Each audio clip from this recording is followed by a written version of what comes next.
Watching ballers your age or younger at the World Cup, thinking, oh man, that should have been me, but you just didn't get the luck.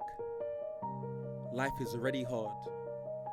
Or having any other dreams, like being a singer, an author, or a transformer, or even a movie star on the screens, but now you're getting on in your 20s or you're in your late teens. Life is already hard. But even though it's never too late to pursue those dreams, you decided to go down the traditional route of getting a degree, but then realizing that paying all those uni tuitions hasn't necessarily put you in a better position than those who didn't. Life is already hard. Then after 3 or more years of independence, you now have to move back to a room in your parents' yard. Life is already hard. Or you did the other route of just getting yourself a job, but to find that there's other things that you'd rather do with your time than committing to making somebody else money for 37.5 hours a week. Life is already hard. And especially if it's not your ideal career, and realizing that you're unlikely to get one anytime near because they want experience. Life is already hard. So this happens to the majority of us. They say about 97% of our population. But the sad thing is that we don't necessarily try to change our situation. We're just like those frogs in the pot. But then, every now and again, this may have happened to somebody that you don't even know, or it may have even happened to your friend. They get one little idea, just one little glimmer of hope to help them to move towards that 3%, or the dreams that they had when they were younger. So ask yourself, where are you at right now? And where is it that you really want to be? But most importantly, are you working towards it? But then, little did they know that their decision to try something ever so slightly different, whether sticking to the original status quo or trying to break away from tradition, they're not safe. You see, they'll have many people around them who try to pull them back down. Crabs in a bucket. And if you're one of them, I ask you, why? Consciously or unconsciously tarnishing their reputation. Why? Is it because of something they've done to you? If so, then I suggest that you let them know, but if not, then why? Or the worst one, smiling in their face, but then talking behind their back. Why? And when you talk smack behind the person's back, the sad thing is that the recipient tends to believe it. But I already told you in my piece, 3 sides to every story, that there are indeed 3 sides to every story. Because more time the person telling you the story is only doing it to please themselves. That's why I don't let the news on the TV amuse me.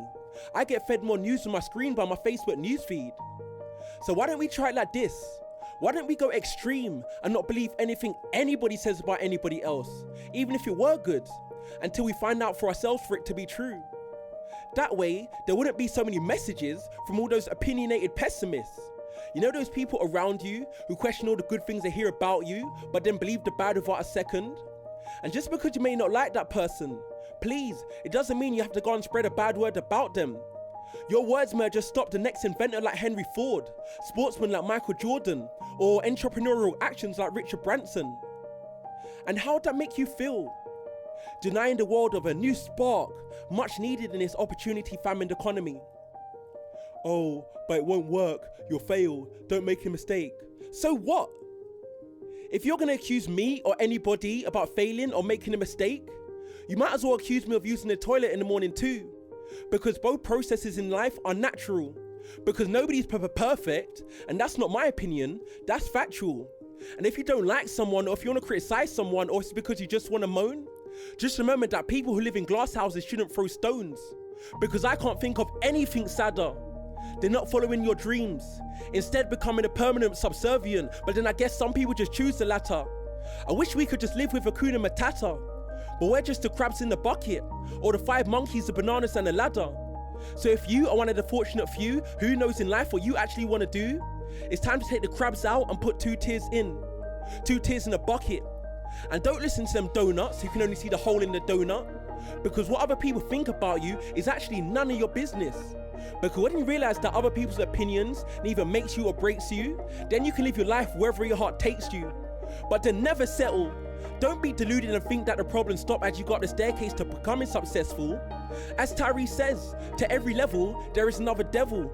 It doesn't get easier, and that's just the way that life is, and that's just the way it should be. There's no point getting by and not challenging yourself. That's like you right now going back to school and staying in nursery.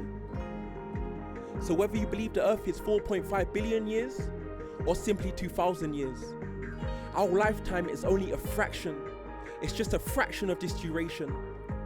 Before we leave this big blue marble and pass this on to our next generation. But what are we going to leave them? What are we going to teach them? That we're all just crabs in a bucket trying to get out? Or that we accept the differences in one another and show no hostility towards them or their dreams? Just remember that when people sometimes depict you facts about somebody else, whether positive or negative, remain neutral. This way you won't be mistaken for being gullible, nor will there be another thought about a person that isn't true. Your life is made up of 2 dates and a dash. Make the most of that dash.